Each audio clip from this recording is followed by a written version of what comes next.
Magandang hapon mga kamugaway. So nandito muli ako sa bundok. Umakyat ako at makulimlim ang panahon ngayon mga kamugaway. Parang uulan. Pero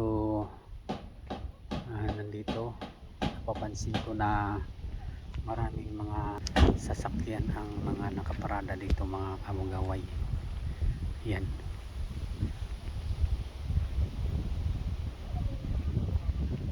Ibig sabihin maraming umakyat ngayon, pumunta sila sa kanilang lupa na tinataniman doon po sa banda roon pa, malayo pa mga kamugaway.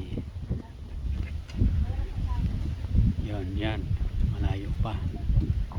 So maglalakad pa mga kamugaway ng kalahating oras bago dumating sa site ng kanilang pinananiman ng mga pinya, mga prutas. So dahil linggo ngayon mga kamugaway ay maakyat sila, tapos mamayang hapon babalik na rin sila o di kaya bukas ng madaling araw mga kamugaway. So ayan, daming mga sasakyan nakaparking hanggang doon dahil binibisita nila yung kanilang lupa na tinataniman ng mga prutas mga kamugaway. So kami din, umakyat din kami dahil nagdala kami ng pagkain ng aso mga kamugaway, kasi marami kaming alagang aso. Ito nga yung aso na ito isa ito sa mga alaga namin na talagang pumupunta siya dito sa kalsada mula doon sa malayo para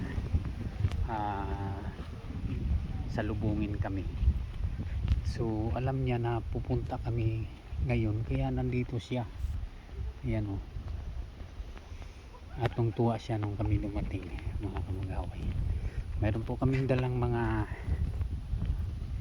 pagkain para sa aso. Mayroong gulay, mayroong bigas